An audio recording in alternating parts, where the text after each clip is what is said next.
Hi guys, welcome back to my channel. I hope you're having a great day so far, and welcome to today's video, which is going to be the next episode of me reacting to your unpopular opinions. So without further ado, let's get started. So thank you so much to everybody who sent across your unpopular opinions on my Instagram stories. I am so grateful. You guys always come up with really fun ones to react to, so I can't wait to get started. Now, I did receive a few that we have already covered before in other episodes of this series of unpopular opinions, one being laminated eyebrows. I feel like we've done that to death at this point. We've covered that in previous episodes, and also, you know, Pat McGrath being overrated, Charlotte Tilbury being overrated, Natasha Denona being overrated. We have covered those in previous episodes, so I won't be going over those again, but we did get a lot of new ones for me to react to. So kicking us off, JHS Sauser 786,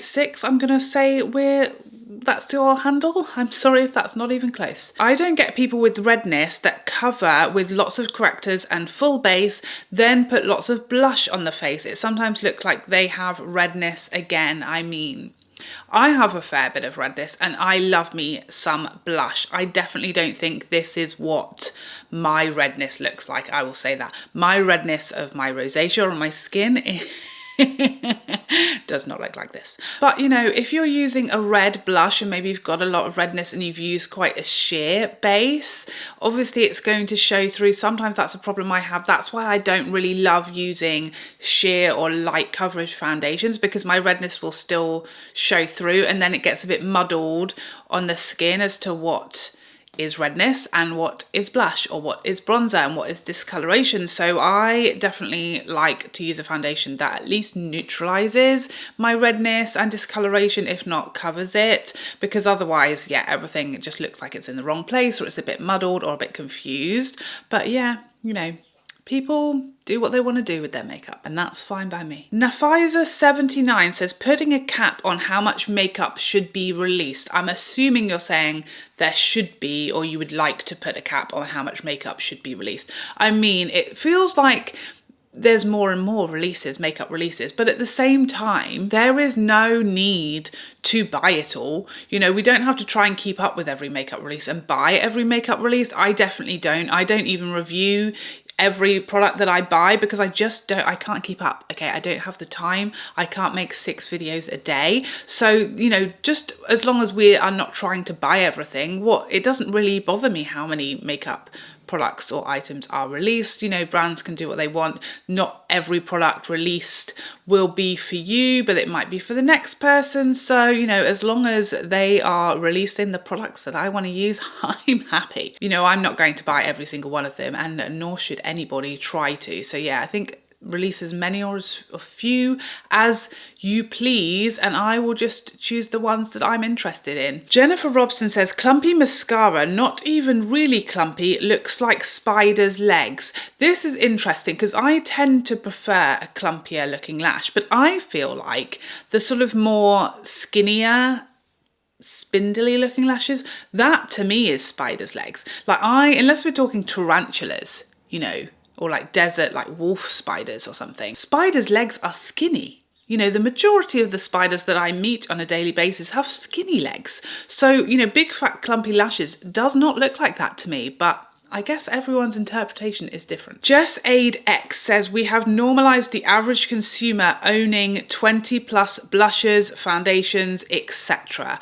I totally agree. And I feel like, you know, with beauty YouTube and beauty creators, obviously we buy a lot of makeup for review purposes, for comparison purposes, and I do feel like the viewers watching makeup channels, makeup on TikTok, makeup influencers, whatever you want to call them, it does make you feel like that is a normal collection. And I do always try to make it clear that that's not normal or necessary. You know, you certainly do not need to have drawers full of eyeshadow palettes and 30 foundations. And, you know, for most people, that's just completely unnecessary. And I do try to be clear that that is not, you know, I'm not an average consumer. There is a reason why I have so much makeup, and actually it's not, for me, I don't love having that much makeup. I'm constantly trying to get rid of it, okay? I'm constantly trying to keep my makeup collection to a sort of condensed size, because I'm someone who doesn't like a lot of clutter or just a lot of anything. I like to keep, you know, everything very tidy and minimal, and you know, this beauty YouTube goes against that natural instinct that I have, and it hurts me inside. But it is, you know, a necessary kind of element of the job. You need to test makeup and new releases, so you do end up with a lot. And I think that's why I don't really like to do, or I don't do collection videos anymore or things like that, because I do feel like it really encourages or makes people feel like this is normal and this is how many of these you need and this is how much stuff you should have, and I just don't agree with that. I feel like it's completely unnecessary and for most people very wasteful. However, the other side of that is that, you know, in recent years makeup and beauty has really become a hobby and something that people really love and is their self-care. And I think if you're not, you know, going into debt for makeup and that is what you enjoy, what makes you happy, what gives you joy, it's your self-care and it's good for your mental health and your well-being, and you're taking care of yourself and how you feel about yourself, and it's a bit of a safe space to sit at your desk and play with your makeup, and it gives you lots of joy and it doesn't cause you, you know, financial issues, debt, problems with family, etc. What harm is anybody doing having 20 blushes? You know, if it's what they enjoy and what gives them pleasure.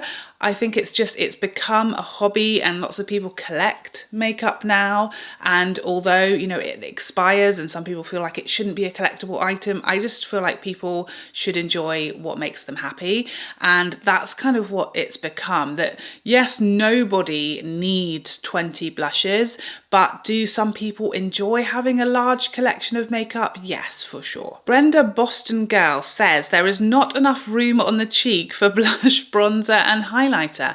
I mean, there's enough room on my cheek. Perhaps I have a larger cheek than you. All cheeks are not created equally. I have bronzer, blush and highlight on today. I've got plenty of room. I could have gone for a few more products on there if I'd felt the need. But yes, you know, obviously everyone's cheeks are a different size. So, you know, that's subjective. Ramona Rischenberg says, I honestly didn't like the way Dior's Rosy Glow blush looked on me. Is it overrated? I haven't tried it. It's never really appealed to me because it is, you know, it's a pink blush and I'm not really a pink kind of girl. But yeah, it's interesting. It is obviously very, very hyped. Very, very hyped. I believe that was Kylie Jenner's fault, wasn't it? Everybody went nuts for it on TikTok when Kylie Jenner used it in a video or something. So everybody bought it. It's never really appealed to me. I don't own either of those, the peachy or the pink version of that blush, because one, I don't really like the packaging. Neither of them look that special to me, so I never got sucked into the hype. But that's interesting. If you've tried it, let me know in the comment section. Is it overhyped? Is it your favourite blush? Let us know the tea. Sue Patricia Faraz says, I absolutely hate Too Faced Better Than Sex mascara. Even the waterproof one smudges on me. I agree. I've never tried the waterproof one, I'll say that. Perhaps I should, although I hate waterproof mascara, but perhaps I should give that one a try.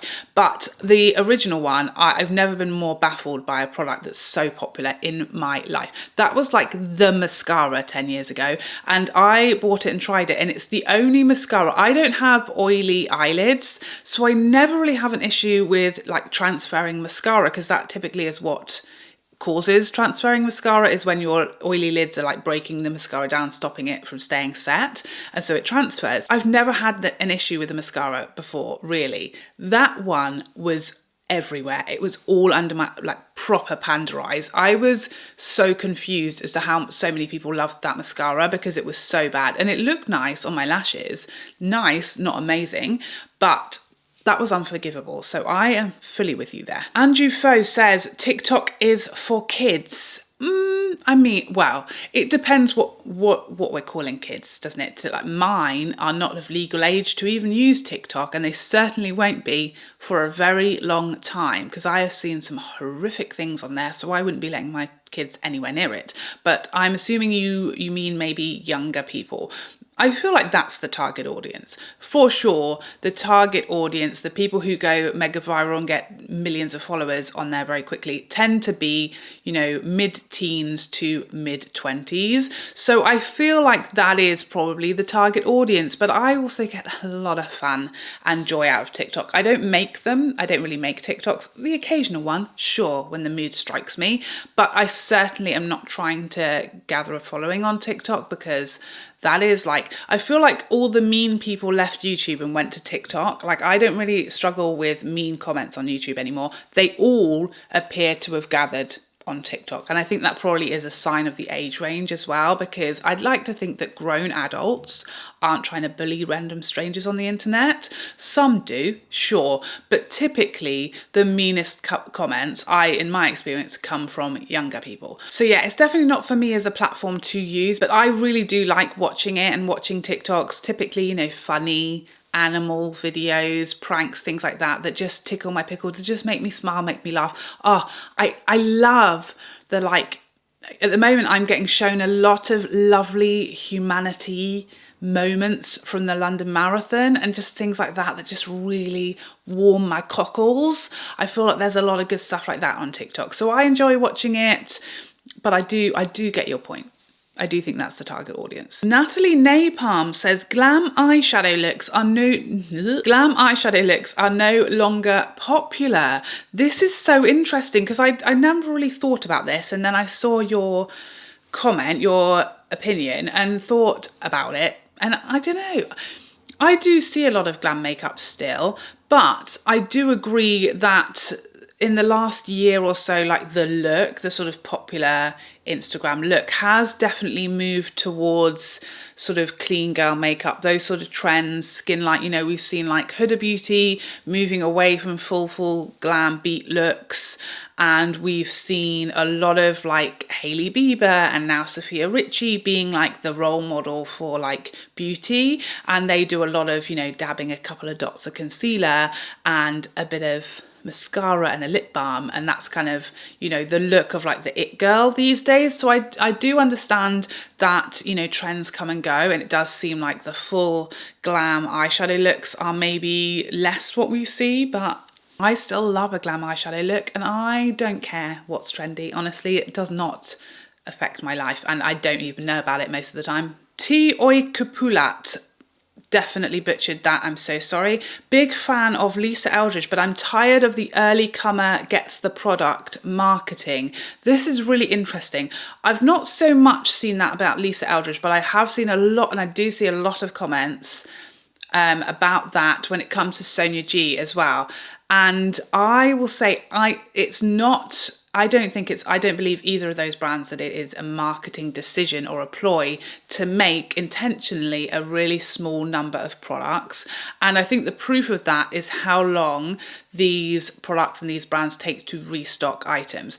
I think that both of those brands are small, still really small niche brands who are, you know, self-backed, and, you know, do not have the budget of L'Oreal, of MAC, of Nars. You know, someone who, like Wayne Goss as well, his brand, he, you know, stated himself that you have to pay for everything yourself, and you're making a guess on how much you can afford to put down without getting your money back from the products sold yet, and two, how many do you think are going to sell? And I've definitely noticed Lisa Eldridge 100% with every release.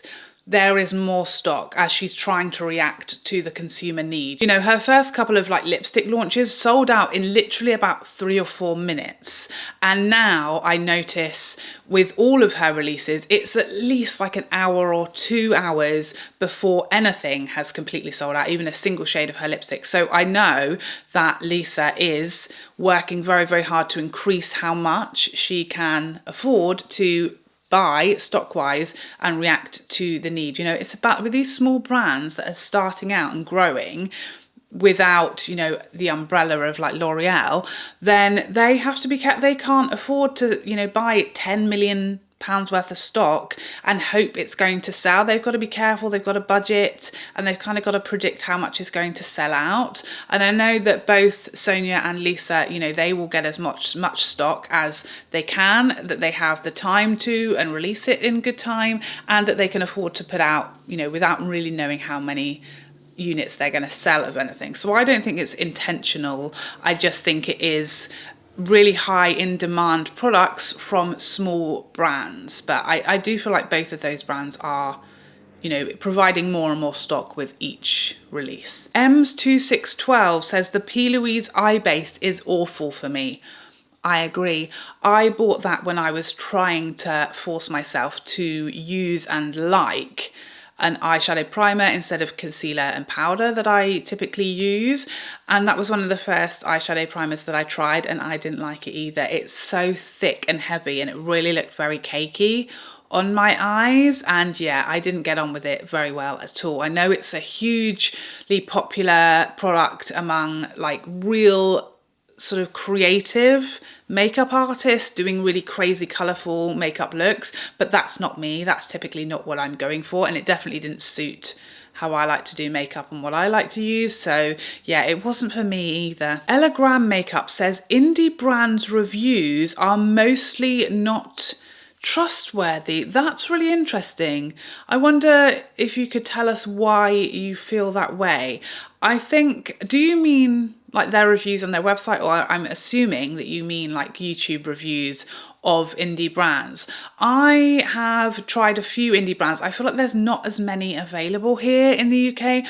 I tend to not purchase indie brands a lot because they don't do well. They're not popular on my channel. Whenever I cover indie brands, they definitely aren't as popular as high-end luxury, more easily obtainable brands, possibly because they're really hard to get here, very expensive to get here typically with shipping and everything, and just I guess not as easily available and maybe not as well known. So yeah, I tend to react to what people want and what people enjoy watching on my channel, and definitely indie brands aren't as popular. So I don't use a lot of indie brands or try a lot of indie brands, but I'm not really sure why the reviews for indie brands would be less trustworthy than others. But I would love to know more why you think that. Do you agree? Have you noticed that? It's not something I have ever thought about, but a very interesting one. Ned the Pup Six says brown mascara looks better on most people than black mascara.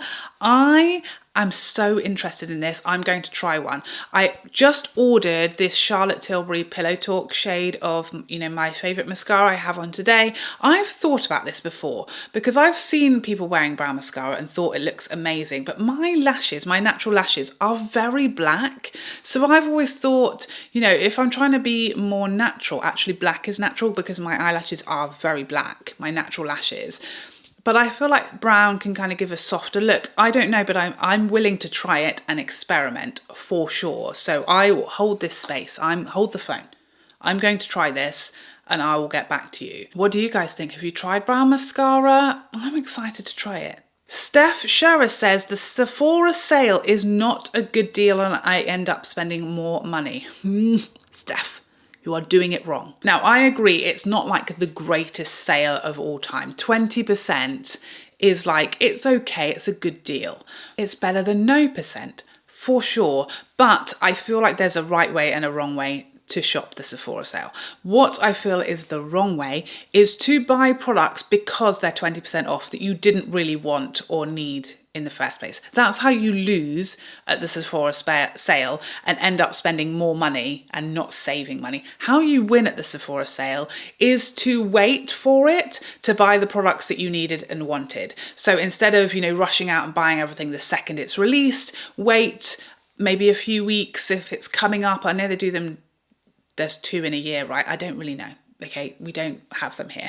If there are products that you've really been wanting to try that are new releases, a foundation, a primer, all of your skincare, things that like perfume, you know, it's going to be there. Instead of just buying it 100%, if you wait for the Sephora sale, buy it 80%, you were going to buy it anyway, you wanted it or needed a new primer anyway. That's how to win at it, because you can save a lot of money that way. But if you are, you know, oh, that's 20% off, so I'm going to buy it because it's a better price, you weren't going to buy that product anyway. That is how you lose at sales. That is why they do sales, to suck you in. They're relying on people doing that. So how we win at sale is only to buy the things that we were going to buy anyway, but we're going to wait and grab that 20% off, save money.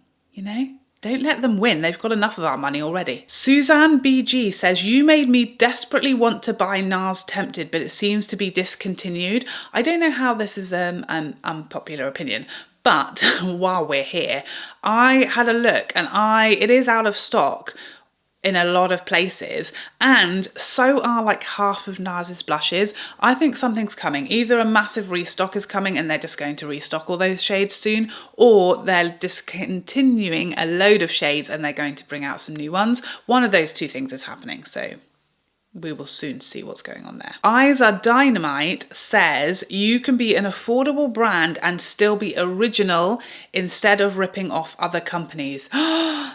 Yes, please. Yes, totally agree with this. Yes, I totally agree. I totally get it. I think, you know, just making dupes or affordable dupes and ripping off higher end companies' innovations or new products, etc., to the point of where, you know, they are the exact same packaging, the exact same color, a similar name. I hate that. I really hate it. I totally agree. If you're going to be a brand and make your products affordable, I feel like you should also have some creativity and come up with your own ideas and stop stealing from other people. I hate it. But yes, I totally agree. And there are absolutely brands who can come up with their own ideas and great products that they didn't just rip someone else off, especially when I've seen some affordable brands ripping off small independent brands. That is just horrible. I hate that, especially. It happened to, I think it was Honey Brows, one of the eyebrow brands, the big TikTok eyebrow brands. It happened to them. I think it was Makeup Revolution, of course, who fully copied everything about their product and was selling it on their website, and it was literally every single little thing, from the packaging, from the color of the product, from the scent, from the little hole, the well in the middle, absolutely everything about it. They ripped it off, and that was a small independent brand. So yeah, I'm not a fan of them doing that at all. And a lot of those more affordable brands are backed by massive, huge, very rich umbrella companies, parent companies. So there's no excuse when indie brands who, yeah, their prices are higher because they don't have, you know, the backing of those huge, their outgoings are higher and all of that. So, you know, they have to charge higher prices to cover their inventory and all their expenses. Drugstore or affordable brands that come under a L'Oreal umbrella, there is no excuse for doing that. Like, they can afford to spend some money on coming up with product ideas. Mesa J3 Girl says, I could care less about Taylor Swift. Lava Yuki says, I don't get the hype behind Rare Beauty. They can release a bad product and it will sell out. There were a few. We've got another one, DKLA Diane, Rare Beauty makeup is not that great. We had a few Rare Beauty comments along these lines this time, and it's really interesting. I'm still very much new to that brand. I have tried their liquid blushes, which I really like and think are very good, and then I tried their lip oil / tints / stains, and I really wasn't a big fan of those. So it's interesting. I think the brand does get a lot of hype, and there's a few reasons for that. The number one being that it's Selena Gomez's brand, a very popular person, very popular artist, huge following. I'm not sure if she still is, but she was at one point the Instagram account with the most followers on earth. So that is, you know, the size of that woman's support and following. So of course she's got a huge number of fans who will buy everything that she puts out. I think also it's a very good price point for what is considered like a higher end brand. It's very much a mid-range brand, you know, MAC Fenty sort of price point, very good price point. And I feel like they've had a few hits. You know, their blushes are very, very popular. I've heard good things about their mascara, but I definitely think they've had some products that aren't as great as well. well, but the reason that they sell out so quickly, I think, is because Selena is such a popular character with such a massive following, and people, her fans and people who just want to support her, will buy anything that she puts out. Mama Mnemonic says, I love the the Pat McGrath Bridgerton 2 blush palette packaging, and I don't care if everyone hates it. Good for you. Good for you. It shouldn't make any difference what anyone else feels about it. You know that I don't like it, but it's just not for me. And it's not that I think it's disgusting and ugly. For me, it's just impractical and I can't store it. I have to have it like out, and I like to have everything away in the drawers. All right. So yeah, for me, it's impractical. It's not travel friendly. I can't take it anywhere and I can't store it anywhere, and it's huge and bulky. But if you love it, then good for you, because you probably get a lot more joy and enjoyment out of it than I do. So I don't enjoy what you like. Don't let anyone tell you any different. Good for you. Jasmine Summer Sparkle says, I really like the Jones Road Watch the Foundation.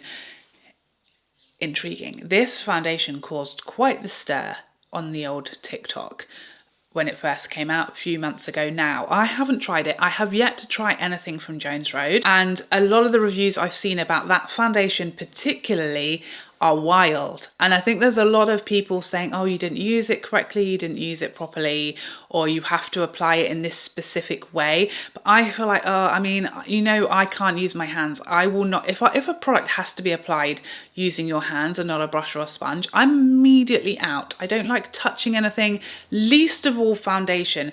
Getting foundation on my hands, I cannot do it. It's horrifying to me. So that immediately counts me out. If I have to apply something with my hands to make it work for me, it's a no. So that's one of the reasons why I haven't really tried out that brand, because it is one of those brands where everything is, you know, use your hands to apply it. And if you don't, you're told you're doing it wrong and it's your fault, it didn't work for you. So I feel like it's very, you know, divisive. I feel like a lot of people love it, a lot of people hate it. And it's probably one of those brands, it's either for you or it's not. And they have a specific target audience and type of person who will love their products, and obviously you're one of them. And not everybody, like myself, who doesn't want to maybe apply the foundation with my hands, or for whatever reason it's just not my type of product, is going to have a different experience. It's intriguing. Several times I've almost purchased that foundation because I just want to see what is happening. People feel so differently about it, and that's makeup in general. Everyone has a different experience, but that foundation is probably like the most divisive product that has come out that I remember in recent years, where people are so extremely in love or repulsed by it. It's intriguing me. It's piquing my interest. I just want to know which team I'm on, you know? Flameline says Pat McGrath packaging is ugly. The normal black packaging? Or are we talking about like the Bridgerton packaging? Let's be clear, because the Bridgerton, you know, I'm not a big fan of it. I don't mind the Love Collection type of packaging. It's still sort of storable and travelable, but it is quite loud as far as the images and the colours. But the standard black packaging, like the foundation bottle, I feel like that is all very chic, very understated, very plain. So I don't know. I mean, I can only assume you're talking about the louder, more sort of limited collections packaging. But if you're talking about the standard like black with small gold detail packaging, I need to know more. Tell me in the comments. Beauty Alchemist says the more you wear makeup, the uglier you feel without it. That's literally broken my heart. That makes me sad. Oh, I don't like that. That shouldn't be the case. I feel like makeup should make you feel confident and beautiful, and you should just enjoy applying it. But I absolutely hate the thought that it would make anyone feel less or less beautiful or uglier when they take it off. That's really sad. I wish no one would feel that way. I went most of my life without makeup. You know, I was a swimmer. I couldn't wear makeup in the pool. So I went most of my life well into my 20s without really ever wearing makeup, unless I was literally going on a night out and just not really caring. So it's never been something I felt like I need. And it doesn't make me feel less or more beautiful. I love playing with makeup. I find it so fun, and I really just love the whole process of applying it and just taking my time and enjoying playing with all the products and, you know, trying to get better at all of the applications and all of that. I love it. But it's not something that I feel like I need, or that if I go out the door without makeup on, people are like, shook to their core and horrified and passing out in the street. I just don't feel like that at all. But that is sad, and I really wish that that was not the case. Like, makeup is just a different look. It should not make you feel worse about yourself. If anything, it should make you feel better. But I think we should all really give ourselves more grace and be kinder to ourselves. Remember how much we see on social media and everywhere is very heavily filtered.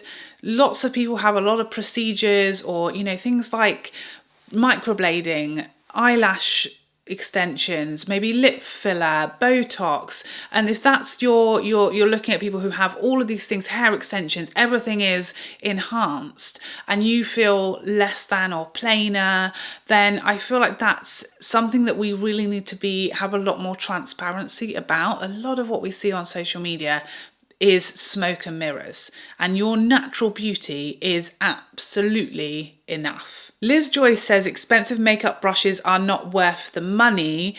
I mean, I think we had a similar opinion to this in the last episode. I totally disagree. When I started using more expensive Sonia G, Rephr brushes, BK Beauty brushes, there is such a wild difference. One, in the shedding, two, how they feel on my skin, on my delicate eyelid skin. Everything feels softer, more gentle, but my application is literally a million miles away than what I would get with really affordable brushes. And I think just having a really great range of shapes and styles that really suit the job that you're trying to perform, it massively helped me improve my makeup, upgrading all my brushes.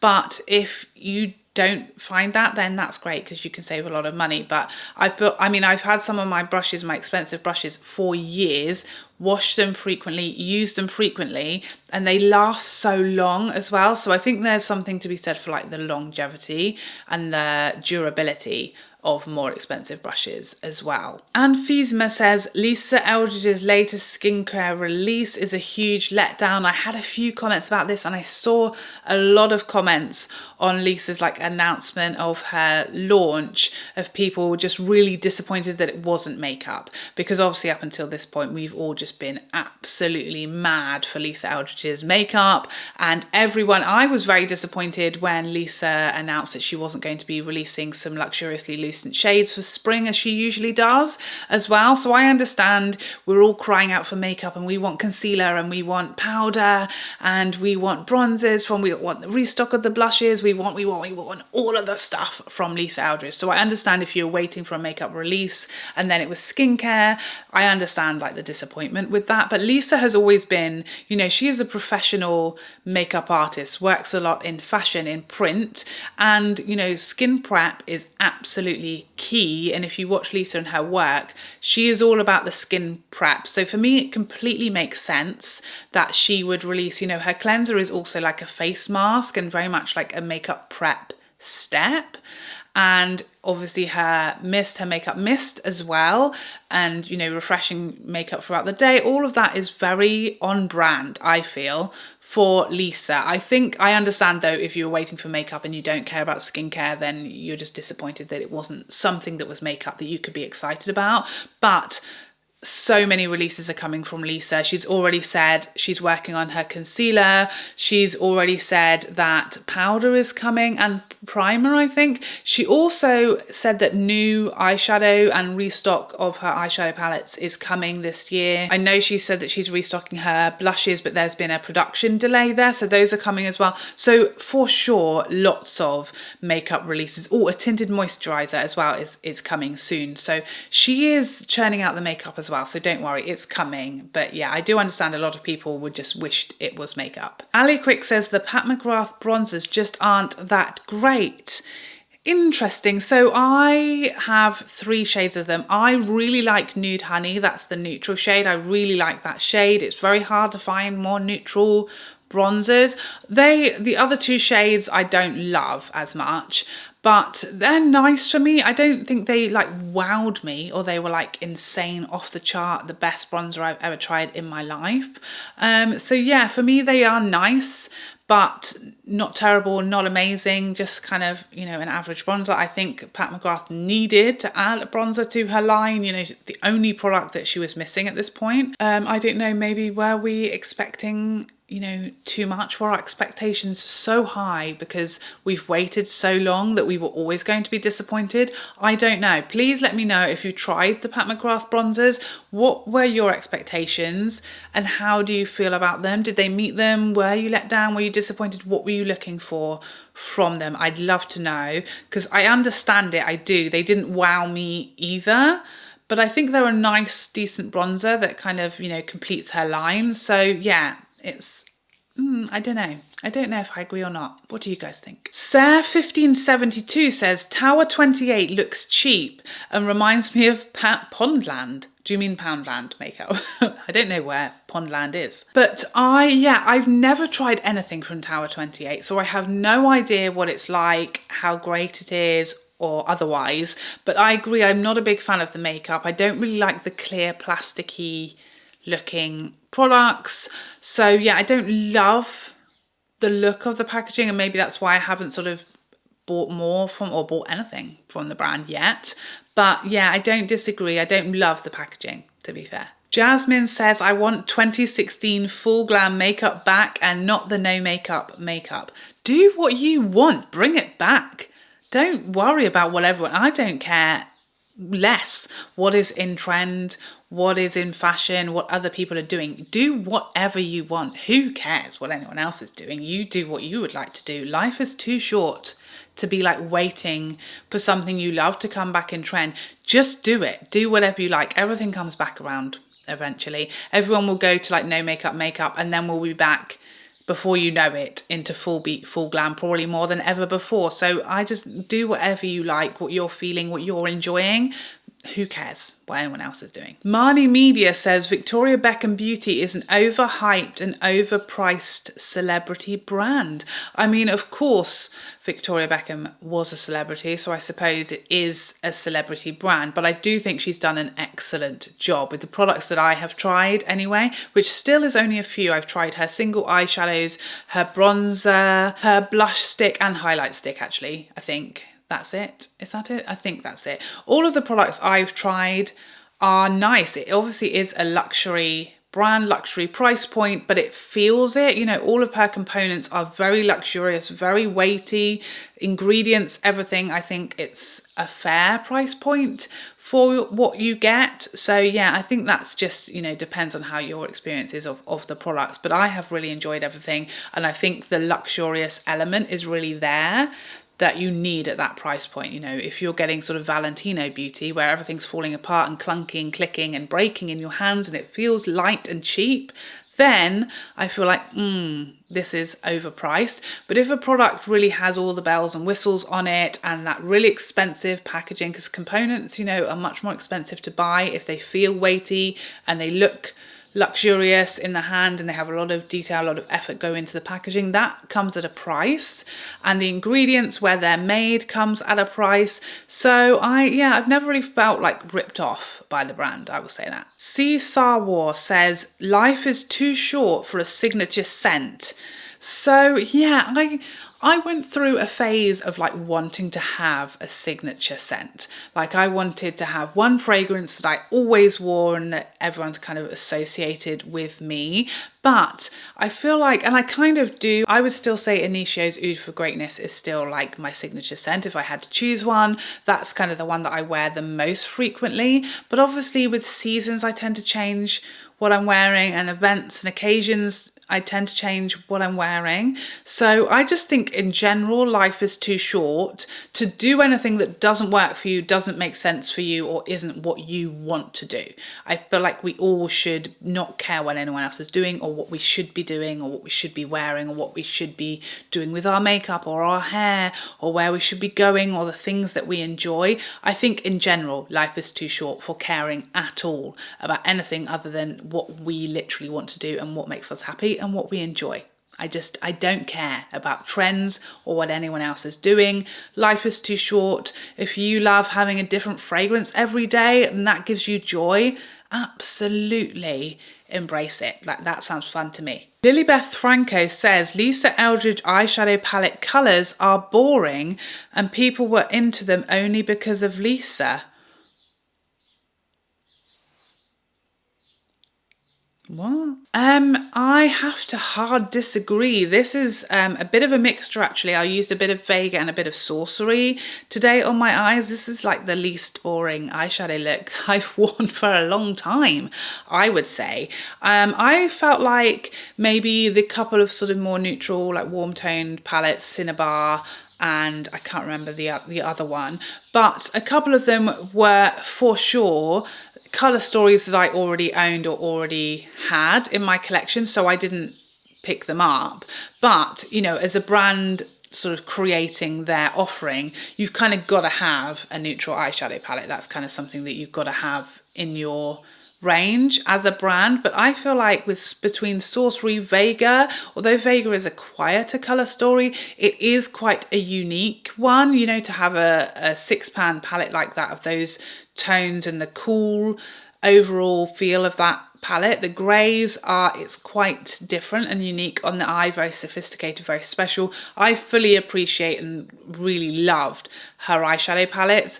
And yes, I think everybody loves Lisa Eldridge, but there is a good reason for that. You know, she's an incredibly talented, experienced, respected makeup artist. And I think she is a genius at colour theory and understanding colour. I mean, in her lipsticks, she comes up with tones and colours, you know, Go Lightly, Cinnabar. You know, there are no other brands who are doing colours and tones to the degree that Lisa Eldridge does. And the same thing kind of went down into her eyeshadow palettes as well. So yeah, I disagree. They aren't boring to me at all. I absolutely loved them and really appreciated even the ones that I didn't pick up and understand where they were coming from in the thought process. So yeah, I mean, obviously if you were not a fan of them, you didn't get on with them that well, then, you know, that's your experience. And obviously everyone has a different experience, everyone likes different things, but for me, I absolutely love them and I think they're special. Vegas9 says drugstore mascara is better than higher end. This is really interesting to me because I definitely would have agreed with you like 5 or 6 years ago. When I first started getting into high end and luxury makeup, mascara was the last product that I sort of upgraded myself to. I was using like a whole face of high end luxury makeup and still using my Maybelline Lash Sensational, which I love for a very long time. And then I started using higher end luxury mascaras, and now I would disagree with you. Reason being, I feel like the price point between luxury or higher end and drugstore mascaras now, it has the smallest gap. Like, I see mascaras in Boots for like 18, 19 pounds now. It's literally like £2 or £3 difference to a MAC or a Fenty mascara. So the difference in price is far less than, say, the difference between like a foundation, might be almost double in price. The difference between mascara prices now is getting less and less. I definitely think that component wise, luxury and high-end mascaras, they just are nicer components to look at and to use. They feel weightier, that's helpful to me. You know, when applying, they feel nicer in the hand, they're easier to use in that way. The biggest thing that I noticed when I made the change over to higher end mascaras was the longevity. So when I used to use Maybelline's Lash Sensational, I loved it and it gave me wonderful lashes, but I had to buy a new one every like 3 weeks. It was so quick to like dry up and dry out, and it was only good, like really good, for like a couple of weeks. So then it became like a false economy because my Charlotte Tilbury mascara literally stays exactly the same from the first use to when I've used it up for like 3 months. So it's actually less expensive for me to buy one Charlotte Tilbury mascara every 3 months than it is to buy a new drugstore mascara every 2 or 3 weeks, because then it's just like not performing as well. Like, it makes more sense to me. So that was definitely my experience, but I feel like if you found a mascara that you love and you just prefer the lower price point, you don't care about the component, the packaging, and you find it stays good for you, then great, money saved. Linda says, I didn't care for any products by Haus Labs, not the foundation, highlighter, blush, or bronzer. I've only tried, have I? Yes, I tried a lipstick, which was, I had like, it was okay. And then the foundation, which I love, but I haven't tried any of the cheek products. So but I have seen a lot of reviews, and I do feel like it is one of these brands that's a bit of a mixed bag.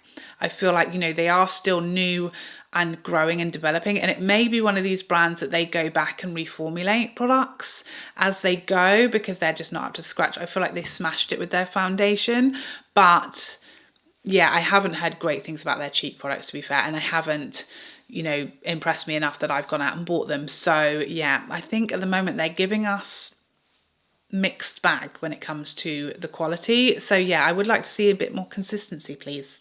I understand you. Sabrina says, Pillow Talk original lipstick is meh. It's supposed to be a pinky nude, but it looks so brown. I mean, I am not a fan. It doesn't work for me whatsoever. I know it's supposed to be universally flattering. It isn't flattering on me. It looks hideous. It's too light for me. The deeper one is way better. It's one of the only lipsticks I don't love from Charlotte Tilbury. It just doesn't look good on my skin tone. It doesn't work for me. The colour you get is obviously going to depend on your skin tone, and it's also very much going to depend on your natural lip colour as to how it translates on your lips. But I agree, I don't like it either. It's one of my, well, it is my least favourite lipstick that I've ever tried from Charlotte Tilbury, and I've got dozens of them. Rosie Hernandez says, people going crazy over Starbucks cups is weird. I've never owned one. I feel like the cup thing in general, we've got Starbucks cups now, like the Stanley cups. I mean, this is what I rock. I got this from my local garden centre, and it hydrates me, and that's like literally all I'm going for. I don't care about cups.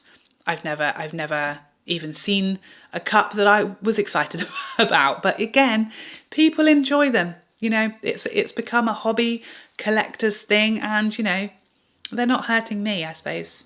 But yeah, I can't say I'm so excited about Starbucks cups either, unless it's full of a latte. And GMW Artist says, we don't want skinny brows to be trending ever again. I mean, I'm not plucking mine, okay? I've made that mistake once in my life. It's taken me 20 years to get them back. It won't be happening in this house. Okay, my SIM card is telling me I have 1 minute left of space, so I'm gonna have to call it a day there. Thank you so much, everybody, for sending in your unpopular opinions. This was so much fun, but I hope you enjoyed it as well, and I would love to see you in the next one. Otherwise, take care for now. Bye.